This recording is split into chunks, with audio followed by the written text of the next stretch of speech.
Hey, it's Dr. Angelica Hernandez here, Two Moms, Two Kids on Facebook, but I am very, very excited to say that my website or my network is going to be launching in about 2 weeks. It's going to be twomomstwokids.com.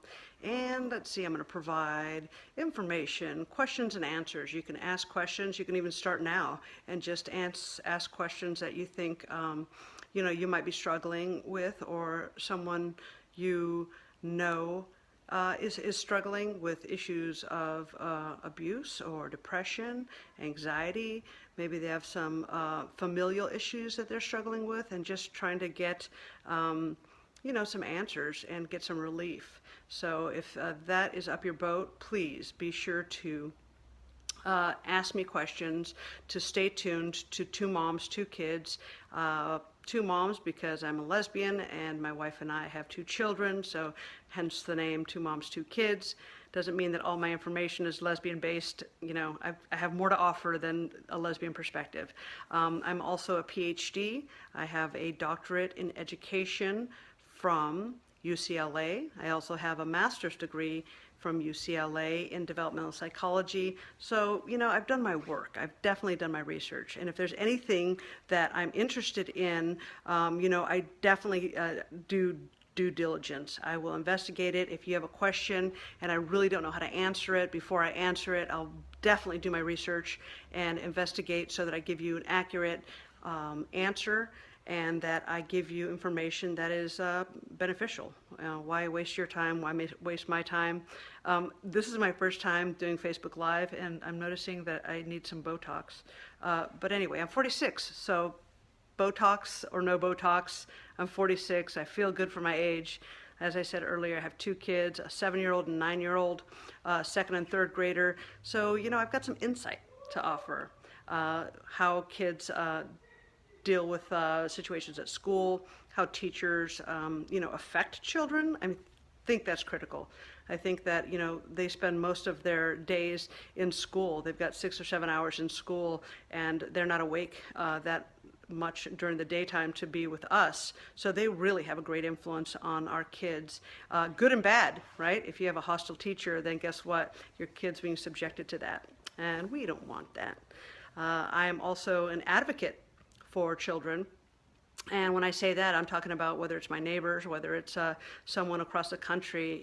I want to be able to provide information to help you be safe, to help you get what you need. If you're struggling, if you feel unsafe, if you feel like you're being threatened by someone, whether it's a bully, whether it's a parent, whether it's a friend, I really think that I could offer you some help. And that's all for fun and for free, because I think that in my lifetime at 46, I have benefited a great deal from other people's help, their advice, their simply just listening and being present with me has helped me grow into the person that I am today. And gosh darn it, I am proud of myself. I'm moving around this bedroom because I see it is not steady, and I want it to be steady. So there we go. So if you have any questions, feel free. Two Moms, Two Kids on Facebook. Just send me a private message, or just send the message right to the Facebook itself, and I will collect those questions, and I will answer them to the best of my ability. If you want to be, anonymous, or it's a personal question, and you don't want your name used, that's fine. I don't need to use your name. It's the situation that I'm most interested in. It's the content.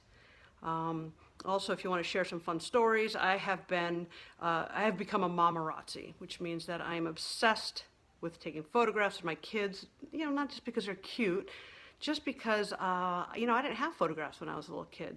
I have a couple of photographs, but they don't capture the moments that I've been able to find and capture with my kids. And the truth is that the kids love it too. I have one that will just let me just smile for the photograph, and he responds. And then my daughter is a little more finicky. She doesn't appreciate all the attention via the camera. So anyway, I'm in sunny California, Pacific Palisades. It's a beautiful day. The sun is shining. I can show you the sun. Oh, meow. And we're coming up on a storm, which will be great because we need it in California. We're still in a drought. I think that we've gotten lots of relief, but not enough. So any questions you have, ask me. It could be your question. It could be something that you're struggling with as a parent. It can be something that you're struggling with because something you didn't get from your parents. I know for a fact that I did not. Thank you for all that love. I'm getting lots of little hearts and thumbs up. So muchas gracias. But anyway, there's just really basic things that I didn't get in my life, and they're just assumed that a parent gives that to their child, whether it's love or safety or protection, food, shelter. Like, it sounds so basic, but in truth, so many children don't have a safe place to come home to. They don't have their own bed. They don't have, I'm getting a message that my phone is dying, but I'm going to stay. So literally, they don't have warm food that nourishes them, that they're living out of off of boxed foods or microwavable foods. And it's a tragedy, because that is probably based on poverty and their ability to make choices. And I think that, from my own experience, the most difficult part of being poor during my life was that I didn't have choices. So when it came to ordering, a salad, you can go to any restaurant right now and order a salad, but it's going to cost you, $13, $15. And if it's a choice between that and buying, a 2 for $1 tacos at Taco Bell or bean and cheese burrito, it's an easy answer. You buy what's cheapest, and you buy what's going to fill you up. And when you don't have those choices, you don't have the analytical mind to stop and think, is what I'm eating benefiting me? How is it nourishing me? How much sodium does it have? You're not thinking about that. You're just thinking about, you're hungry and you want food. So for those of you out there, gracias. Elsa está conmigo. Es mi hermana. Hi, Elsa. Anyway, I love her. She took care of my mother in her last years of her life, and she put up with my mother, which is in and of itself a victory, because my mother could be difficult, more difficult than you can imagine. And although she was kind and loving and funny on occasion, she really was a difficult older woman. So I just saw my friend Julie from my early adolescence, and her family played a significant role in my life. It was probably, literally, Julie, and your family, it was the first time in my life where I literally saw a mom, a dad, the kids, the dog, like all sit down and eat dinner together. Because I truly didn't do that. When I was a kid, it was, sitting in front of the television, watching cartoons and eating a bowl of cereal, maybe tortillas, maybe some bread and butter. And yeah, it's sad, but it took the example of someone else, and Julie Axelson, her family, to model that, and for me to notice and desire that. Because if I didn't have a sense of what felt good to me and what felt kind and loving, then that wouldn't be something I would strive for, right? I would just do the same thing I knew how to do, which is eat beans and rice and eat at Taco Bell and eat cheap food and not nourish myself and not have, conversation at the dinner table. And today, that's what our family does. I have 2 kids, and we all sit at the dinner table, much to their dislike. They'd rather just inhale their food and jump on the iPad or television, or, just inhale food and not have to talk. But anyway, it was through the examples of my friends and my friends' parents, the care and the love that they gave their kids, that I was able to create in my mind a repertoire or an example of what I wanted for my life. And I wouldn't have been able to do that had I not seen that, had I not witnessed that. And part of my witnessing that was literally with the Brady Bunch. As crazy as that sounds, watching the Brady Bunch and watching the family deal with situations that were so benign, really, in comparison to what my life was looking like, and the trauma and the abuse that I was suffering, it still gave me some sort of hope and relief that that some people know how to deal with disappointment or hurt and sadness because I didn't have those examples. So I'm grateful to each of you. I'm seeing these names: Christine Provenzano from high school. I'm seeing this family and new friends that I've met in the last couple months. I'm taking a class at CMEG with Marky Costello, and she's just really helping me, reminding me, that I'm not an actor. I'm a personality, I am a person, I'm a parent, I am a Ph.D. I have a lot to offer other people, and it's not that I'm offering this and there's a service or there's a fee, but I'm offering this for fun and for free because the people that have helped me in my life didn't ask for something in return, and that's the gift of being able to get some reprieve, get some guidance without having to pay for it. I didn't have the means to pay for therapy when I was a child, and these parents and these friends just took interest in me, and my honesty and my integrity kept them interested in me. And so for those of you out there that were part of that camaraderie, that relationship that I was able to build, thank you. Really, truly, thank you. For most people that know me today, they have no idea what my story is. They have no idea. They just see me as a parent here at school. They figure, I live in the Palisades, I must be wealthy. I understand the cultural wealth idea and that it was just passed down to me, and I've got a Ph.D. and I probably, knew how to do that because my parents, but nothing could be further from the truth. My mother was an immigrant from Mexico, and she raised 5 children by herself. I was the last one. I was number 5. I was the only girl, and I can't imagine. I mean, I'm a parent of 2. I have a great deal of support, and I can find myself like on the edge of the precipice sometimes. But to be a single parent and to deal with the ins and outs of parenting on your own with 0 support, I can't imagine. So in that regard, I'm grateful to my mother. I'm grateful for her strength and her perseverance. And somebody is at our door right now because that is what it is. And Julie, I'm telling you, we need to hang out. I'd love to say thank you to you in person instead of over the phone here. So let's make a date. We're not far from each other. And Greg just joined. Thank you, Greg. And I see David and Andy. Andy, your mother, I would always see at the laundromat, at the dry cleaners, and she was always very kind to me. So was your sister. And David, you're awesome. I love what you do. You've taken care of your I guess they're your cousins, but just the love and the joy that you show them just is inspiring.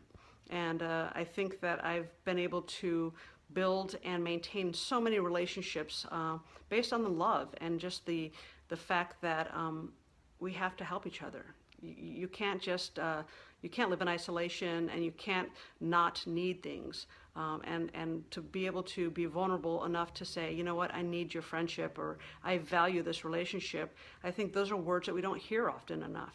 We make assumptions. We assume that our family is, what do they say, blood is thicker than water. We assume that our parents have our best interest, and it's not always the case. And not because they intentionally want to screw you up and fuck with you, but just because they don't have the capacity, right? They don't have the wherewithal. They don't have the capacity or the attunement because of their own trauma or their own missing elements and pieces of their childhood. I don't think that parents intentionally try and screw their children and deprive their children. I think that it is the result of their own trauma and their own missing elements of their childhood, and they only repeat what they know. And so it really is hard to be on the outside and be a critical judge of how someone does something without knowing anything about that person. So before we jump to conclusions, before we alienate and critique and criticize another person, whether it's a sibling or a cousin or an aunt, about their parenting, about who they are, about what they value, let's take a moment and try to figure out, ask what the meaning is behind the situation. What does it mean that you need to have a BMW? You know, what does that mean to you? Is it the status? Is it literally it's just a better built car and you want your kids to be safe? Or is it that you are so tied to appearances that you cannot tolerate anything less than a BMW? Like you would not be caught dead in a Volkswagen Bug. And you know what? I would drive a Volkswagen Bug in a heartbeat. I would drive a moped. It doesn't matter to me because that stuff doesn't mean anything to me. You know, I live in the Palisades, and what it has granted me that I've struggled with my entire life is feeling peaceful and protected. And I didn't have that luxury as a kid. I grew up in Chicago for a very kind of integral part of my life, and I was poised and ready for attack at all moments and times. I did not relax. I was looking over my shoulder always. Someone said to me today that I never heard this, know your 6 o'clock. I think that's what it was, something about 6 o'clock. Anyway, so it's like know what's behind you at all times because you can't trust anyone. Now, I don't want to live my life that way, and I don't want my kids to suffer that way. I don't want you to suffer that way. And so if we could create a space, some space where we get reprieve, where we can breathe, where we don't have to be or act as if we've got it all figured out, then we get to be human. And then we get to just exist and be vulnerable and maybe ask for help.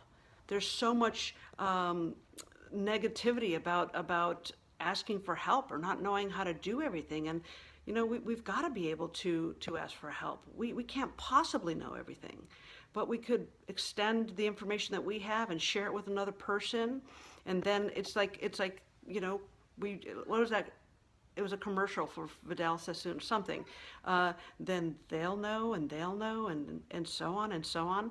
Anyway, if you can just share information, give your experience to someone else so that it can help them navigate their life, that's the gift right there. And it's fun and it's free. You don't have to do anything. You don't have to negotiate for it. You just give it away. And when you give it away, you feel better. It's the concept of sharing, but it's not sharing goods. It's sharing experiences. It's sharing emotion. And I think we all win in those situations. So I am so grateful. My friend Paula's on, Amy's on, a friend of mine, Diana, and her kids, I know. And I just feel really, really grateful. Thank you, Paula, for that. I see Tammy is on now, and that is someone that I knew before I ever got into high school. I knew her and her family, and they accepted me for who I was. I used to go by the name G.I. Joe. Some of you know me when I was really, really invested in the military, and just, you know, but what a persona, you know, my need to want to be strong and fierce and be a fighter was based on really the vulnerability that I experienced, the tragedy that I experienced. I just figured, G.I. Joe, that if I were strong like that nobody could touch me or no one can hurt me. And the truth is, it's not true.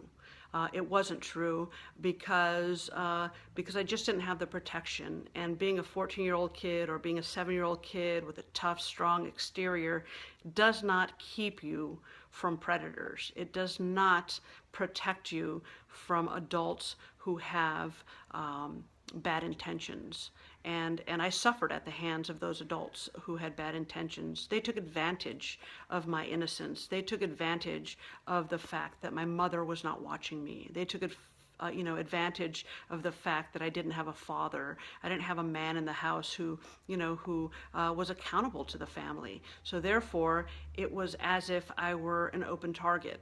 And I know that I'm not the only one that has experienced this, and that's why I'm trying to share my story so that you can know as parents that we have to have a conversation with our kids. We have to have dialogue about how to be safe, about how to be in this world, where we have to balance, I would say, being vulnerable and open with being safe. And it's possible.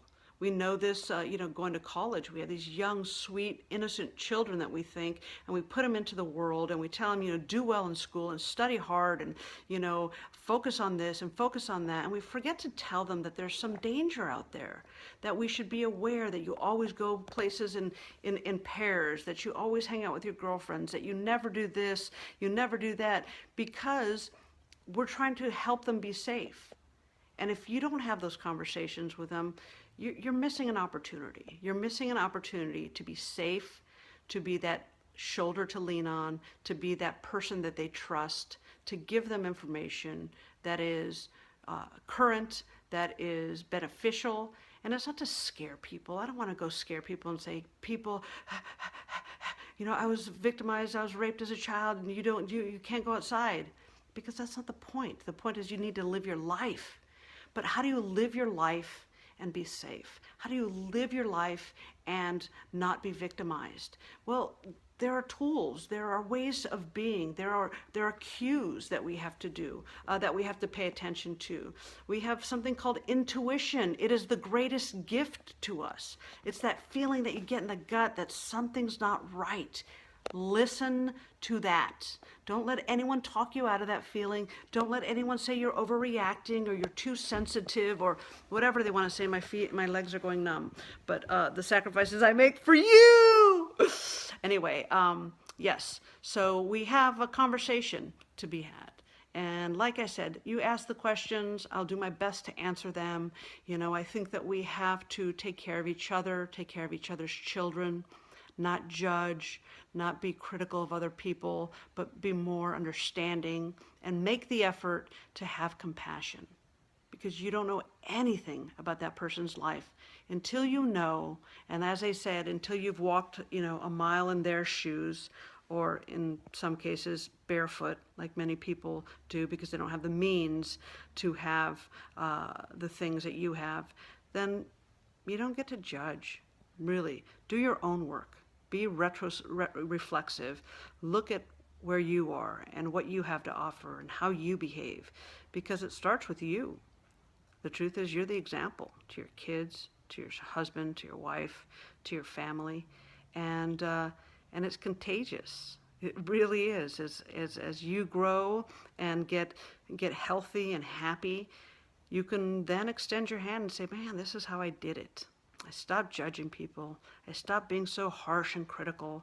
I stopped being scared. And that, I think, is the best gift that I've received, is that feeling of being safe. And it's such a basic need, and we just assume everyone is safe because we live in the United States, because blah, blah, blah. The truth is, it's about perception, and it's about reality for some, that they're not safe. They live in neighborhoods that are high crime. They are, unsupervised, which was my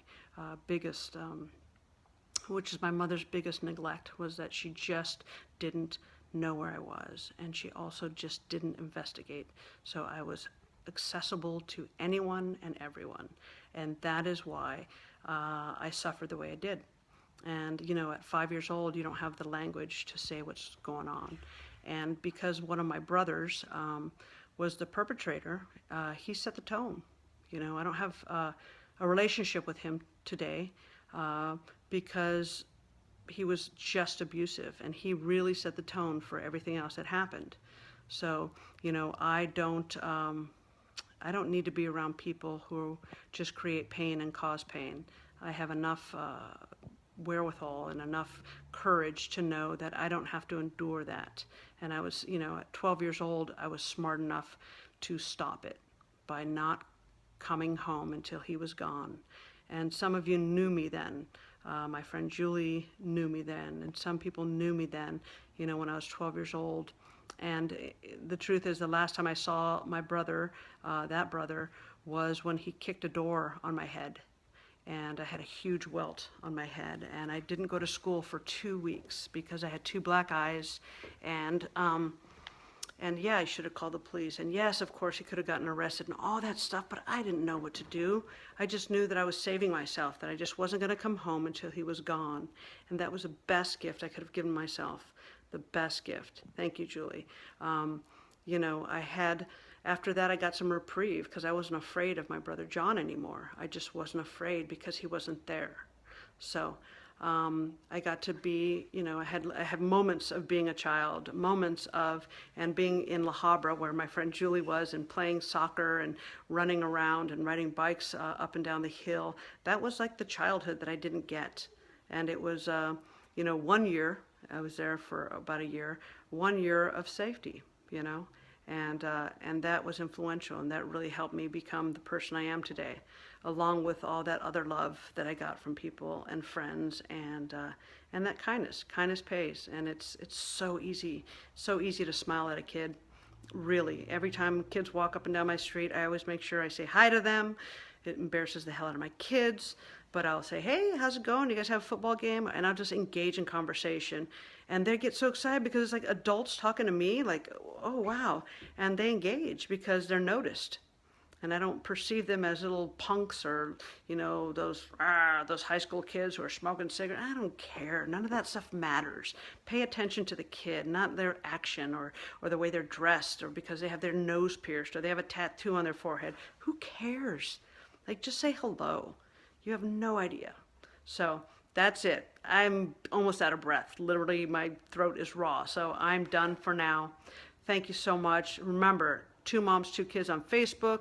I'm also on Twitter. I'm also on Instagram. I've been posting photographs of images that I think are beautiful and amazing. So follow me there, 2 Moms, 2 Kids TV. Also 2 Moms, 2 Kids on Facebook. All right. Thank you. I appreciate it. And Julie, Miss Axelson, let's have coffee. All right. Take care. Thank you. Thank you. Thank you. Adios.